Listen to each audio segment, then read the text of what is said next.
राज्यातील किमान आणि कमाल तापमानात सातत्याने चढ उतार होत आहेत.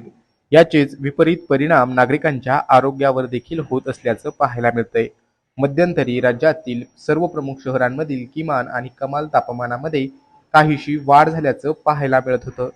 त्याचबरोबर दुपारच्या वेळी उष्णता देखील वाढल्याचं पाहायला मिळालं. आता मात्र बहुतेक शहरांमधील किमान तापमानामध्ये घट नोंदवली जात असून तापमान 9 ते 10 अंश सेल्सिअस पर्यंत खाली आलं आहे. पाहुयात पुढील 24 तासांमध्ये राज्यातील हवामानाची स्थिती कशी असेल.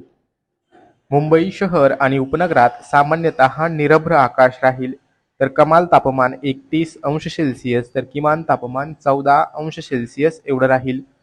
मुंबईतील किमान तापमानात घट होत असल्याने थंडी जाणवण्यास सुरुवात होणार आहे. पुणे शहरामध्ये सकाळच्या वेळी दाट धुकं पाहायला मिळेल, तर कमाल तापमान 31 अंश सेल्सिअस तर किमान तापमानात लक्षणीय घट होऊन ते 10 अंश सेल्सिअस पर्यंत खाली येण्याची शक्यता भारतीय हवामानशास्त्र विभागाने वर्तवली आहे. मराठवाड्यातील प्रमुख शहर असलेल्या छत्रपती संभाजीनगरमध्ये देखील किमान तापमानामध्ये घट पाहायला मिळणार आहे. संभाजीनगरमध्ये सामान्यतः निरभ्र आकाश राहून कमाल तापमान 30 अंश सेल्सिअस तर किमान तापमान 10 अंश सेल्सिअस पर्यंत खाली येण्याची शक्यता आहे. त्यामुळे मराठवाड्यातही थंडीचा जोर वाढण्याची शक्यता आहे. पुढील काही दिवस नाशिककरांना जोराच्या थंडीचा सामना करावा लागणार आहे. नाशिकमध्ये पुढील 24 तासांमध्ये राज्यातील सर्वात कमी किमान तापमान असू शकतं.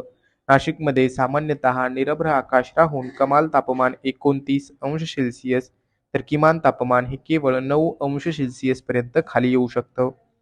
तर उपराजधानी नागपूरमध्ये सामान्यतः ढगाळ आकाश राहणार आहे. कमाल तापमान 31 अंश सेल्सिअस तर किमान तापमान 13 अंश सेल्सिअस एवढं राहण्याची शक्यता आहे.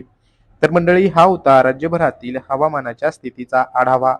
एकंदरीत मध्यंतरी वाढलेली उष्णता आता कमी होणार असून राज्यातील सर्वच विभागांमध्ये आणि जिल्ह्यांमध्ये थंडीची लाट पसरणार आहे. हवामानाचे अंदाज दररोज पाहण्यासाठी पाहत रहा लोकल 18 मराठी.